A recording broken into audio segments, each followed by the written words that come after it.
Okay, I think we are live. Yep, it looks like it. All right, cool. Welcome back, everybody, to my channel. Glad you could all be here. I usually say welcome, boat dragons, but I didn't do that. Sorry, but welcome, boat dragons, to my channel. Glad you could all be here. I think that we will have a really good discussion here today. I'm joined by Allie from the channel BookBinge. And I did leave a link to her channel in the description below, so make sure you check that out and subscribe and do all that fun stuff to support her. We are discussing books versus authors today, and this is one of the many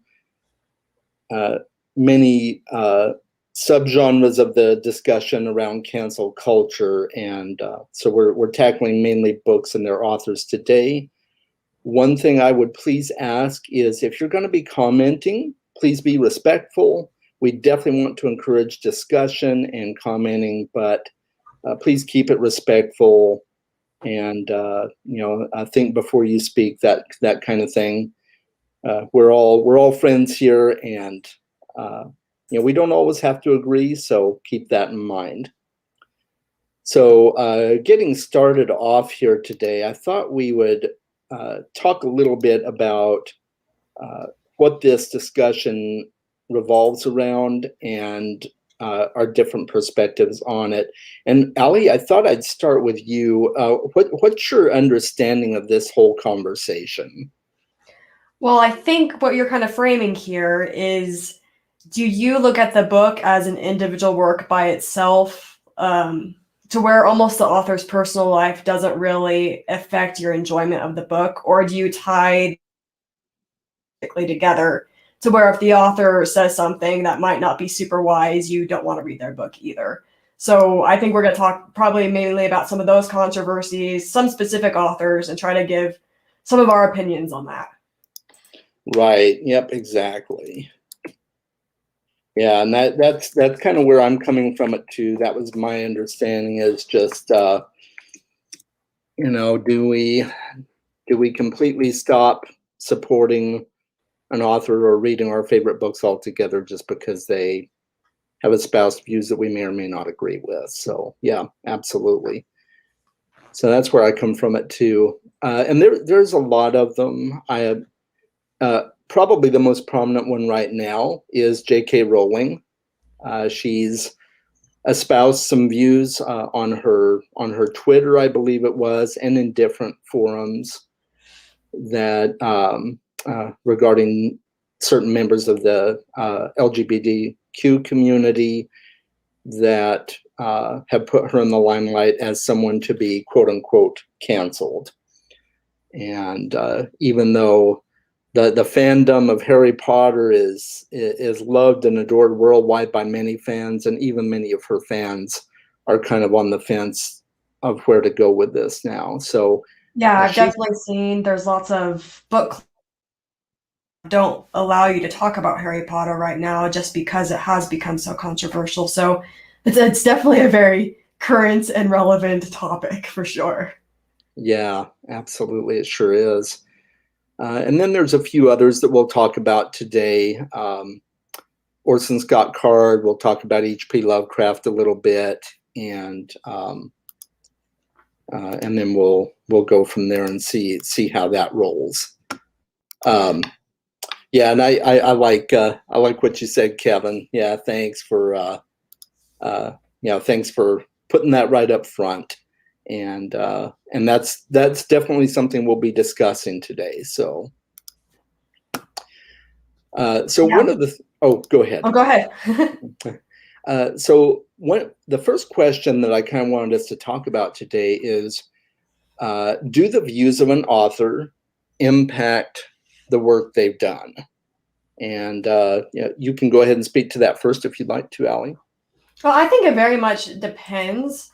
I think that there can be some political views in the real world that don't really seep into their book. I've seen that with a lot of authors. I haven't really seen a lot of J.K. Rowling's political views really seep into the Harry Potter series.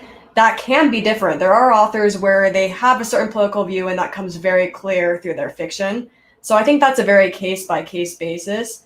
And sometimes maybe you don't see it as much if it's not something you're looking for. If you were to reread it with a new lens, you might see something, but I really think it depends on the story and what is being brought across in the book.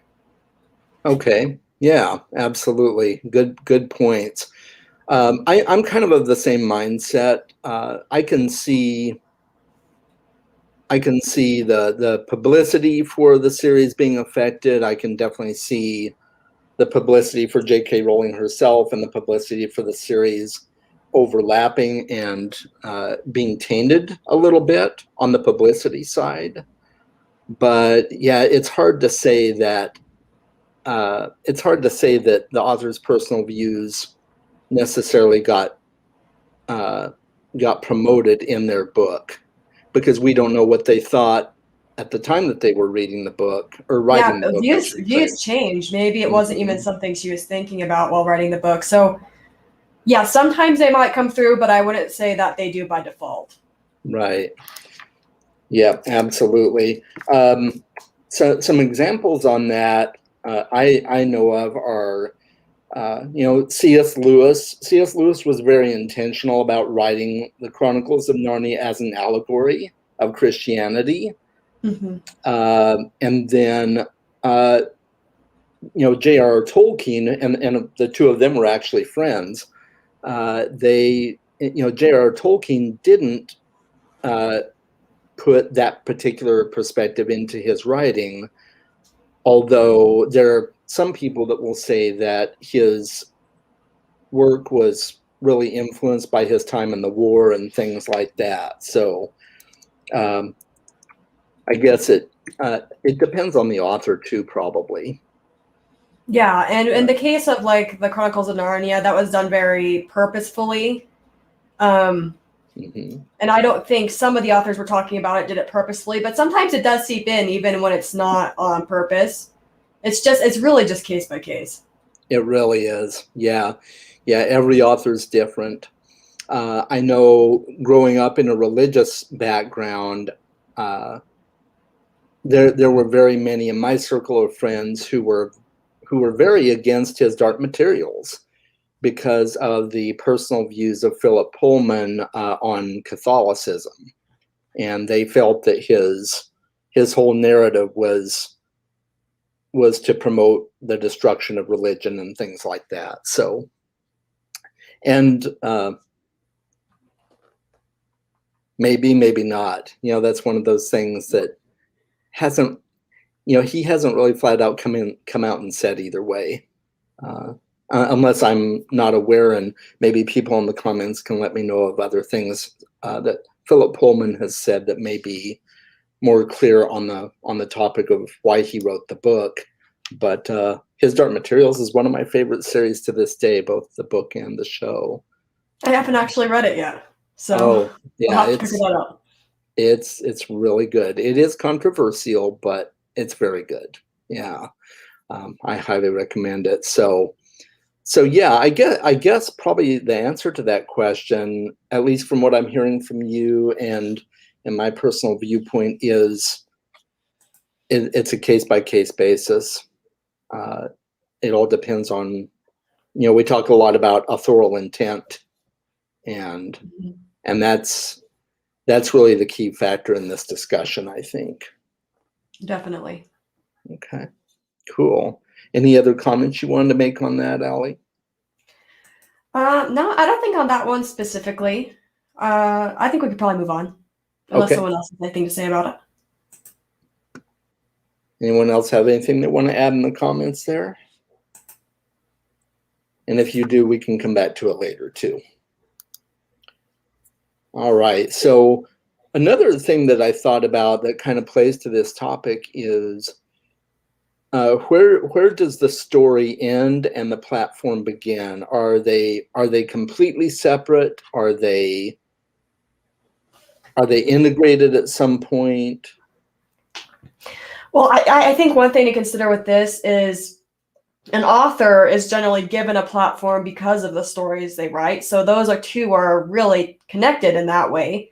J.K. Mhm. Rowling doesn't have a big platform because of some other reasons. It's because she wrote Harry Potter. So I think Right. there's some form of responsibility to try to act in a respectful way when you have that platform, especially when you get it for writing a children's book. It's kind of the same way. I'm a teacher and I try to use my platform in a way that's appropriate because I know it's kind of connected. Not that I have a platform because I'm a teacher, but because it's connected to something that's supposed to be somewhat wholesome, I try to use that platform in a way that's considerate of that. So I think authors, Mhm. it's still a personal choice because I think they should have the ability to do whatever they want, but I think it definitely is a good idea to have a good online presence when you are given a platform because of something like a lot of, especially children's books. Maybe it's a little bit different when you're talking more about some more like adult risque books, but I don't know. That's kind of my thoughts on that. Right. Yeah, you make a good point. It really does depend, I think, on the genre they're writing in. If they're trying to be more family friendly and inclusive for all who might be reading the book, that's a really good that's a really good point because that's going to put them in the limelight more than an more adult author. Um, someone who might write erotica or something like that. They're not going to have that platform the same as a children's author, or a young adult author. Yeah, I hadn't thought about that point, but yeah, it really does depend on that. Um, And I still think it's down to a personal choice. Like they should be able to have the freedom to say whatever they want, but I think like you personally should make a decision to recognize who you are, being on display for and what type of influence you kind of want to have. right, right. And also too, when someone has a bigger platform, I think we tend to deify them, right? They're a celebrity, For and sure. you know, um, they're they have flaws. They're human, but uh, and there are some people out there that take that celebrity status into their head, right? And they just roll with it. But whether they do or not, it's common for people to. I mean, I look at Brandon Sanderson as this big, huge deal. He's a super cool guy. I do too. When I really like Brandon Sanderson. Yeah, and he's super personable too. When I met him at Comic Con, got my picture with him and my book signed, I had those like all googly butterfly feelings because I'm meeting Brandon Sanderson. So uh, and and authors get that a lot. So I think Yeah, especially the larger authors, which are most of the ones that we have on this list today. right, exactly. Yeah, yeah. I know Orson Scott Card. I've read Ender's Game, and I really enjoyed it. It's one of my favorite sci-fi books. I haven't read any of the others in the series, and I tried one other book by him, and it just Didn't uh, work for you. didn't work for me. Uh, but I know a lot of people. He's very outspoken politically, uh, very right wing political, especially on the topic of homosexuality, right? Yeah, so I've read Ender's Game and I've read Ender's Shadow. I actually still want to read the majority of his books. I have not yet. But yeah, a lot of what's been going on with him and what people are concerned of him is just what they would consider, homophobic comments. He's not always very supportive of the gay community. He was against gay marriage when that was a thing, and he was verbal about it and he was political about it. Like I said Mhm. before, I think an author should be allowed to share political views, but when you do have a platform, especially since his books apply to a younger audience a lot of times, I think it's something to consider. With him, though, it's also pretty intrinsically tied to his religion, and it's a religious belief, and it's something that he has explicitly been taught in his religion, has been kind of taught by his leaders as well. So I don't know how much of that was uniquely him and how much of that was just him being an orthodox member of his religion, which I guess is something kind of to consider, but it still can do harm to people who need a lot of support. So it turns into a really complicated issue. Yeah, it definitely does, and yeah, that's one of those things where it becomes difficult. You know, you grew up being taught something all your life, and we all kind of make that choice. Okay, do we, do we believe all of it? Do we believe some of it, or do we believe none of it, and forge our own path? And everybody takes it a little bit differently. So, Yeah, and somebody, I tend to, oh, sorry. no, you're I tend good. to think kind of the same way that you cut someone a little bit of slack if they wrote a book 150 years ago in a historical Exactly. context, because you know that they're kind of surrounded by it. And it doesn't mean that they should stay like that forever, and you don't want to just completely continue using their ideas all the time. That's not what I'm saying. But I Right. think with people who are in such intense religious situations, you at least have to consider their context, even if you don't agree with them, and even if in the end you choose not to support them. It's still something that has to be considered in the back of your mind, at least. Right. Yeah, absolutely. Yeah, I That agree. that being said, with some of these authors that I don't personally agree with, sometimes, I mentioned in one of my videos that you kind of vote with your money. So when you buy a book from someone, you're supporting that, and you're supporting their platform a lot of ways too. So if I Hmm. have personally a major disagreement with an author, sometimes I'll just buy their books used, just Hmm. because I feel like that, supporting a used bookstore instead, and it could give a signal that I don't agree with them rather than trying to get their books taken out of the marketplace. I just try to use my own personal power to do what I can. Yeah, that's really good. I hadn't thought about that, but that's a good method of going about it. Yeah, because I don't know that authors really make anything off of resale. Maybe they do that I'm not aware of, but I don't think so. So I don't believe so either. yeah. And I don't know, I like that's just like an individual way to deal with it, because there is the way that you can try to have like a big social movement thing, but I personally have always enjoyed just the individual decision making of everyday life, and I've kind of gone that path with my personal disagreements with certain authors. Hmm. Yeah, that's good. Yeah, and I've gone that path too. I have I've been given books by authors that I might not have necessarily purchased myself. I haven't gone the resale route, but that's good. Yeah. Um, okay. Yeah. Yeah. I was thinking that too. They don't really get any benefit off of resale. So that's a good point.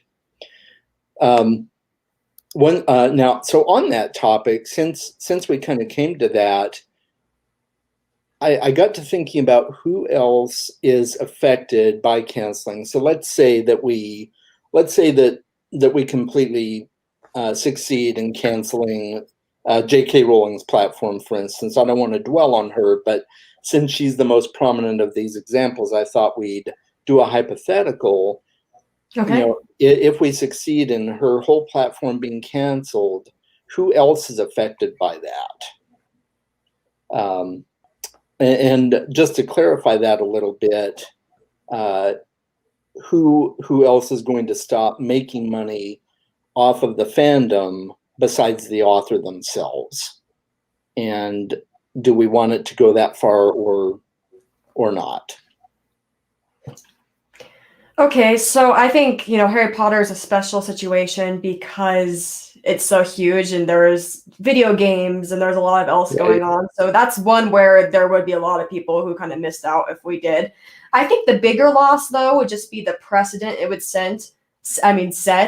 I definitely am a proponent of free speech, not because I agree with what people say. Oftentimes I disagree with what people say. But I think if you were to kind of limit what people could say, you're going to make a political divide even larger than one that already exists. Because if people Mhm. feel silenced, they will find routes to have their voice heard.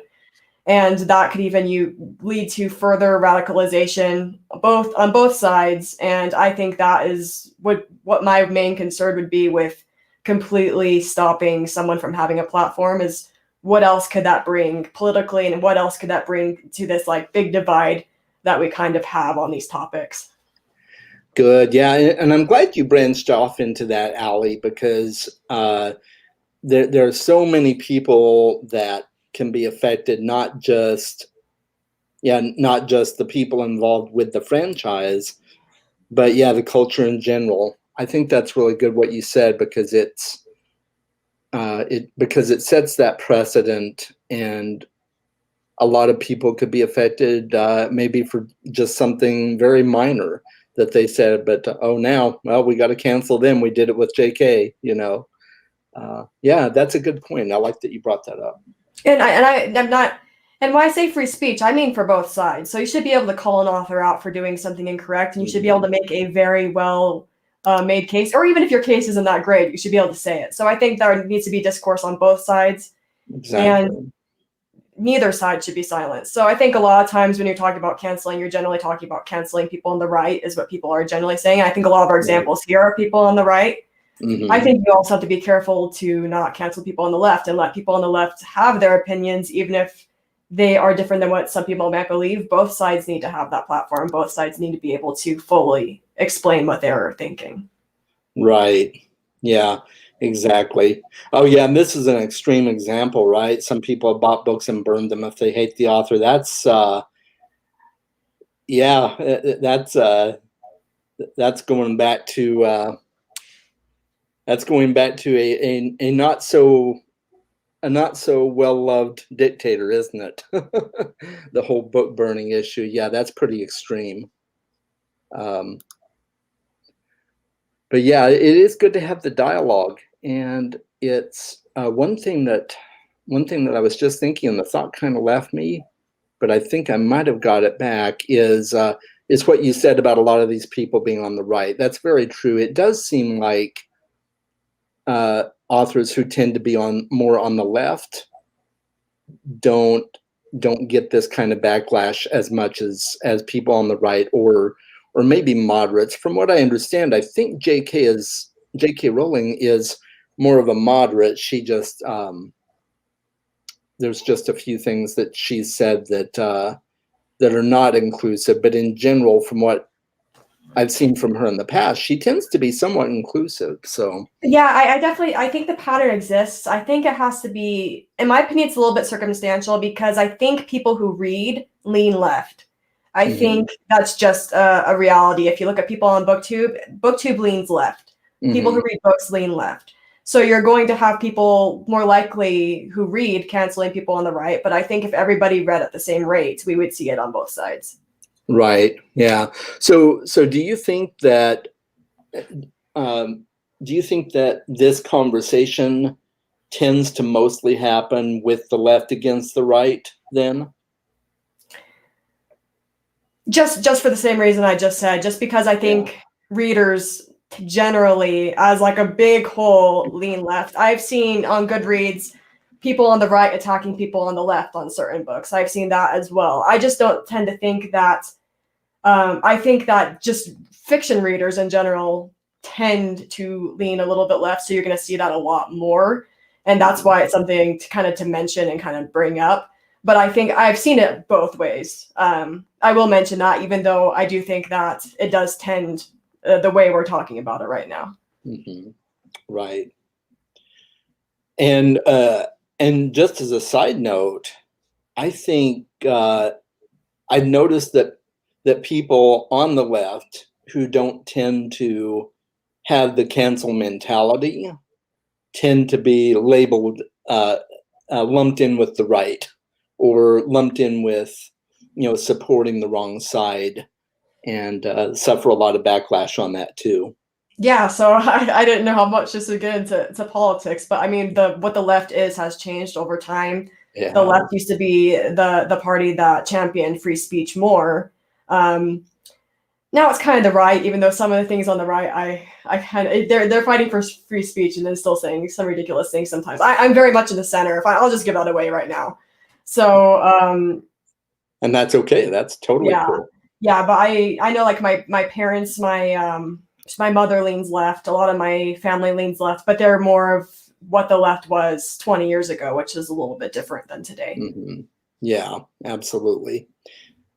Okay, well that's cool, and yeah, and I think that's awesome, and it's important to have conversation no matter where you're leaning, and I wasn't really trying to make it political. If it sounded like it was, I apologize. No, no, you're I totally I, fine. I really was meaning specifically in the book community, a lot of a lot of readers who are very much on the canceling bandwagon tend to look disfavorably on readers who don't share their views, and so that's really where I was going with that. But it And I does. think it can be, I can see where a lot of that frustration comes from for a lot of people that are at that level, because there has been a lot of injustices and they are the ones who are willing to bring it up before a lot of others are. So I think they can definitely be respected for that. It's not all bad, Mhm, but yeah, right. I would agree with the general trend. Yeah. Yeah, absolutely. Yeah, reading with Lawrence makes a great comment. Artists in general, not even just readers, but artists in general do tend to be more on the left. So yeah, I think you're right.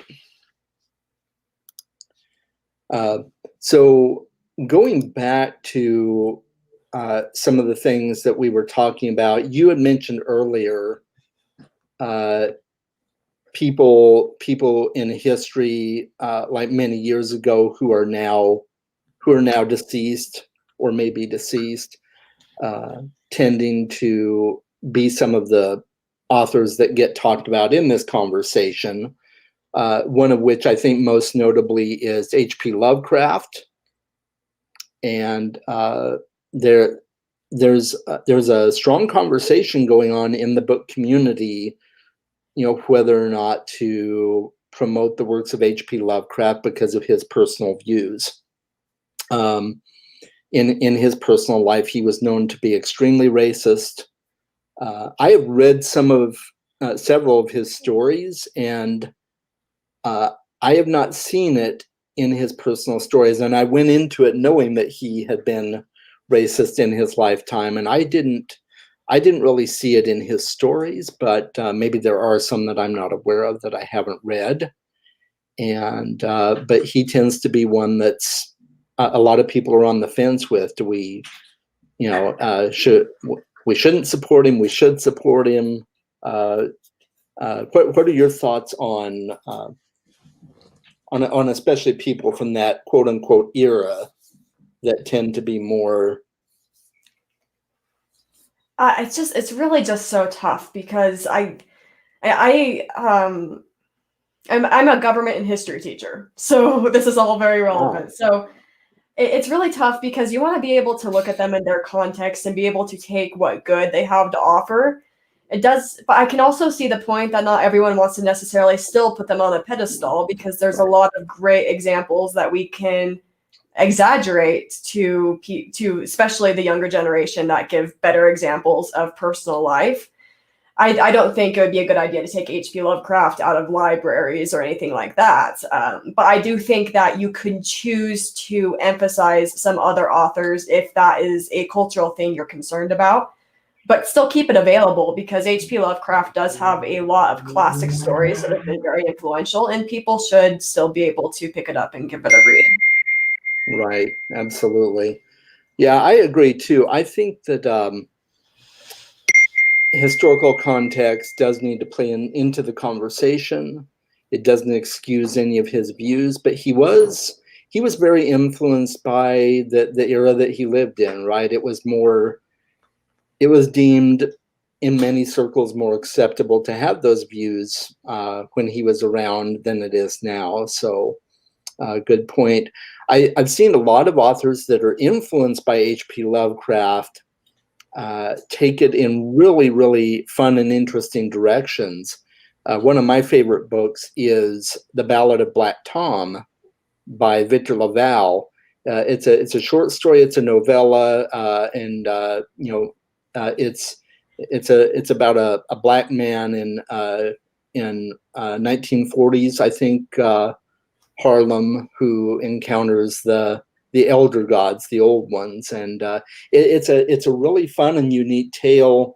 And he's taken the beauty and the mystique of Lovecraft's writing, but put it in a context that that kind of deals with some of those social issues that were happening then and are still happening today. So Yeah, and I'm inspired by beliefs and take it in a different direction, which I think is very healthy, and that's good.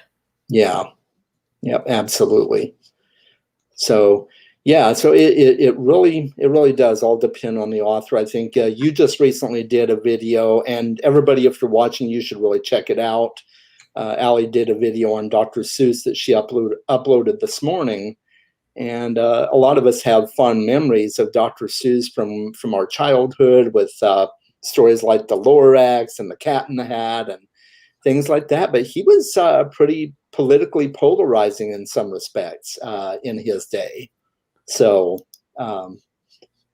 so that's but there again, he turned over time, right? I know you mentioned in your video he was at one time for imprisoning the Japanese Americans, and then later on he softened on that. So yeah, so I think that this is a little bit different of a discussion than the H.P. Lovecraft one. Dr. Seuss right. also was born in 1902, so that also, Mm-hmm. In his time period, you have to look at that.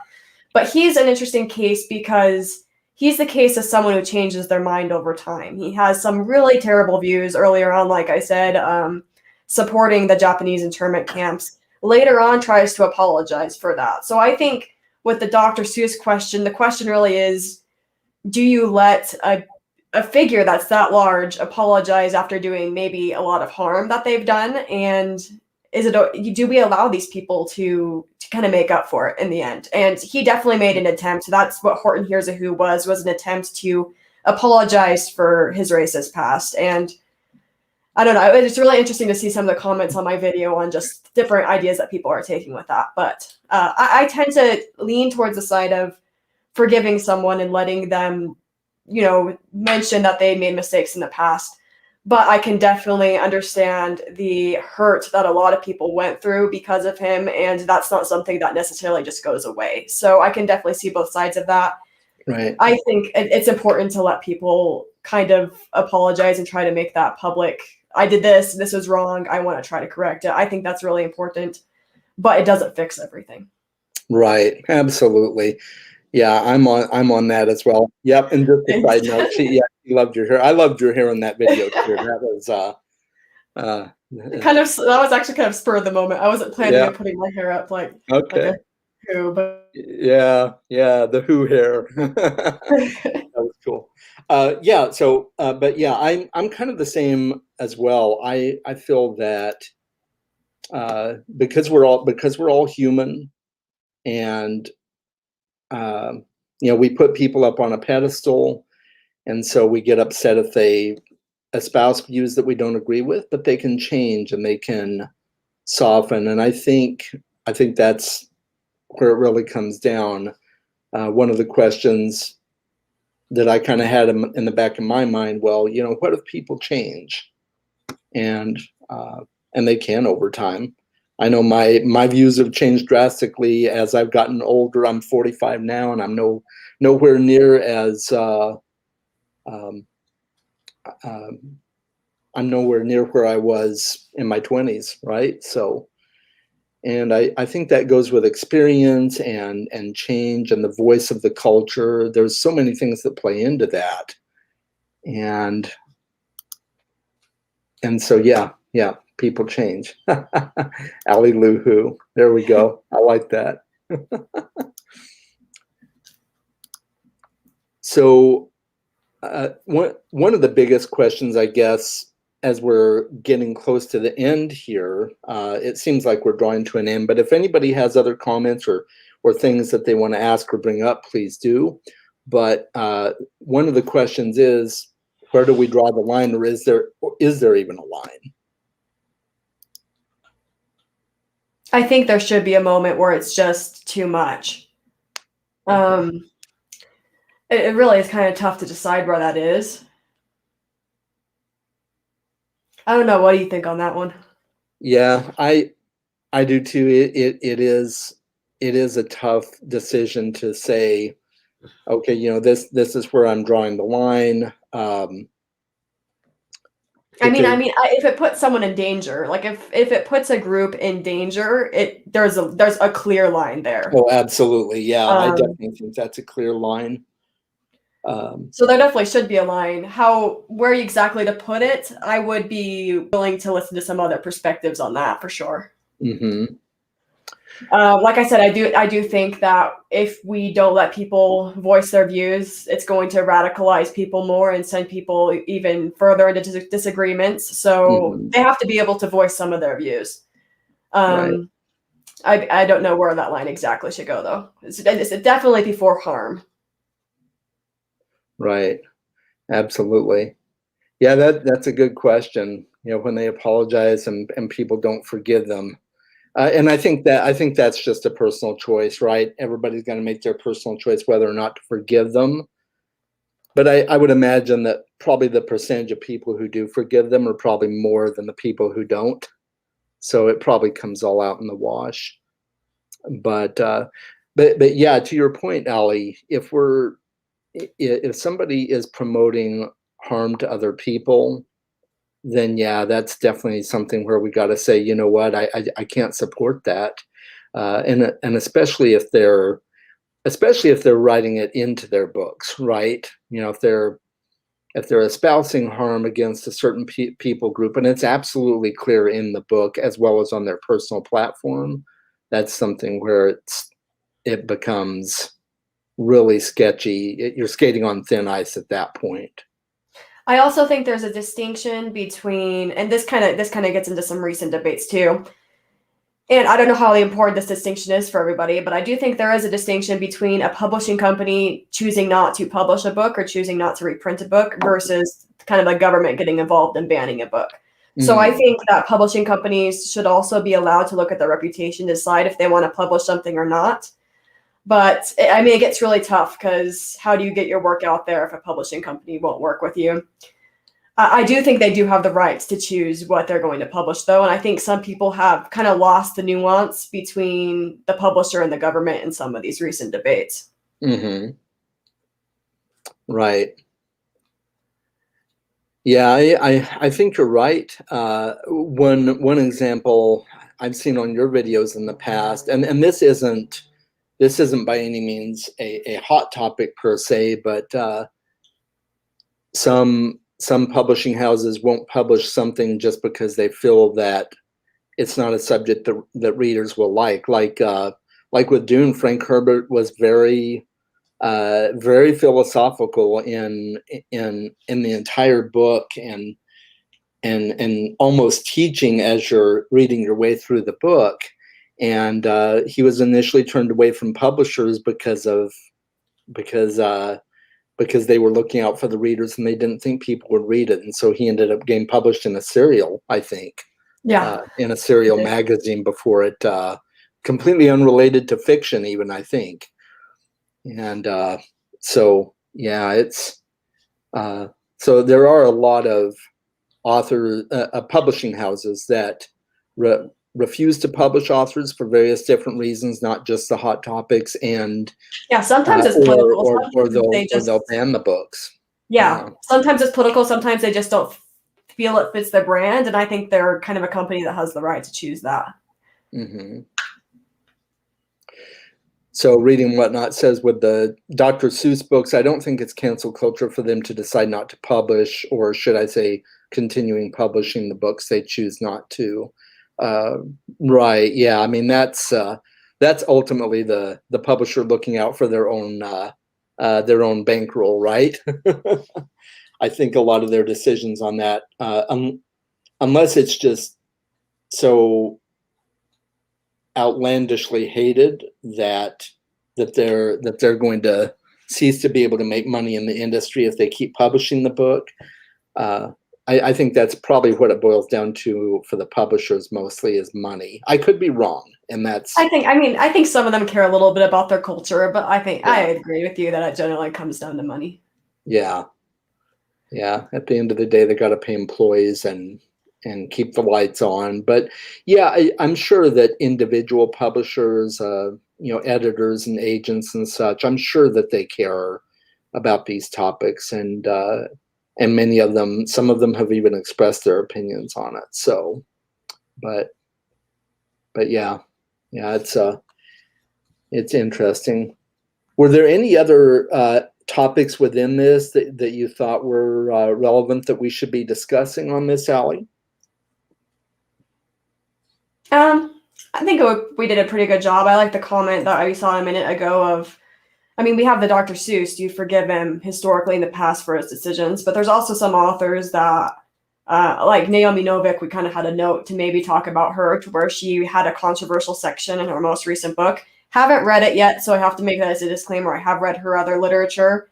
In her other books, I haven't really seen a problem, but maybe in this one there is. And I do believe she came out and publicly apologized. And I think you kind of said it comes down to the individual reader decide to accept that apology or not. On an individual level, like I said, don't know how bad it is. I would most likely forgive an author if they come out and realize that what they did was inappropriate. But that is kind of an individual choice of if you're going to forgive your favorite author for slipping up or not. Right. Yep. Absolutely. I agree. Yeah, I personally made the choice to forgive in those cases as well, and let bygones be bygones and keep moving on. And I'm not really personally one that stops buying certain books just because of what their authors may or may not espouse. I tend to separate books from authors for most cases. In most cases, I think, especially modern authors, have learned to try and keep their personal views out of their literature. Otherwise, it might not sell.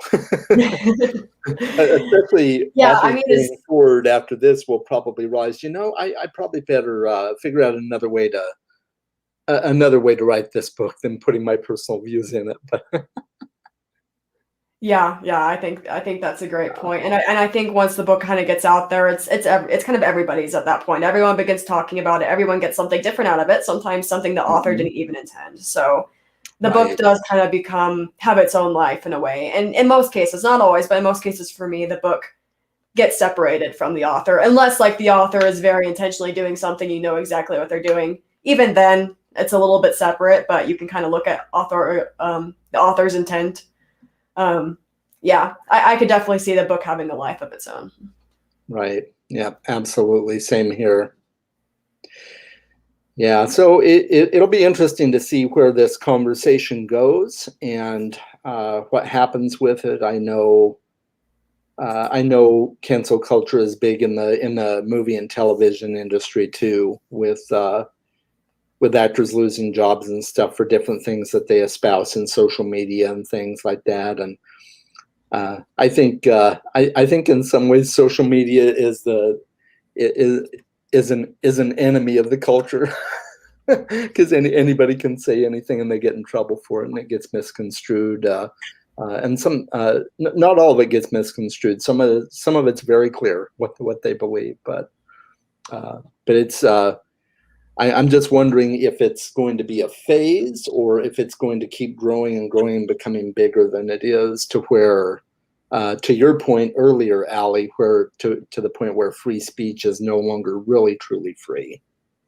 I think it's a transition in method of communication. Mm-hmm. We, for a long time relied on face-to-face or a phone call. And I think as we are transferring over to social media being a valid sense of communication, I think eventually we'll learn how to get our point across, but I think a lot of people have not so far. Right. Yeah, I think so too. Yeah, it's social media is not really that old, and that's where we see most of this coming from. And people are still learning how to use it appropriately. So, yeah, good point. And I hope it doesn't do that either. I hope it just kind of goes away and people learn to be more respectful and open-minded to having conversations with people we don't agree with. There's a lot of subjects that tend to really be hard on sleeve type of conversations to have. And I think our culture is kind of really volatile right now on certain subjects, and so it's hard to know where to draw the line sometimes. Yeah, I personally have not agreed with comments that some of these authors have made, like J.K. Rowling. I have not agreed with comments that she's made, but I still love Harry Potter, and I love that whole universe, and you know, it holds a special place in my heart, not only because of my kids, but me too. I've you know, it brought me back to my childhood days, so to speak. So it was a lot of fun, and it's been hard to figure out where to draw that line. But cancel culture is something that existed before social media, right? Yep. Social media made it bigger. I totally agree. It's always been there. Yeah, it's always been something that has been talked about, but never as prominent as social media. So you kind of froze there, Allie. Oh, there we go. Okay, cool. We lost you. Did anyone else have any other comments or questions that they wanted to bring up? We'll give it a few minutes here, but I just want to make sure that that you go subscribe to Allie's channel. She has a lot of discussion videos on different topics in reader culture. Besides very niche. What's that? Very niche. Very niche, yes, indeed. But I like it. I like it too, and I think that's a really unique quality that your channel brings to the BookTube community. I don't see many people having those types of discussions, and I think they're extremely valid. So she does other typical BookTube stuff as well, but please make sure and go subscribe to her channel. I've thoroughly enjoyed her videos, so make sure and go check those out. Also subscribe to my channel and like this video if you've enjoyed it.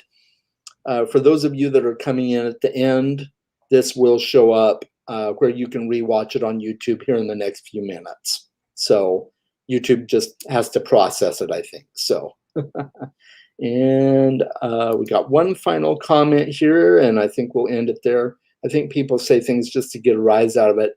You know, that's a good point. There are a lot of people who want to, they may be playing devil's advocate, or they may be thinking it and they just decide to say it, and because they know it will get a rise out of people. So that's. I remember I had a phase where I was really into debating, and I would debate any side just for the sake of debating. So I could see that in other people too.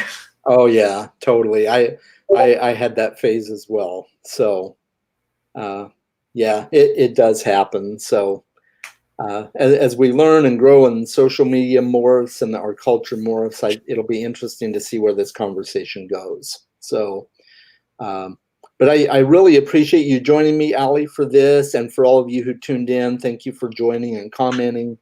And I hope you all have an awesome day. Make sure you're reading more books. Thank you. Thanks. Bye.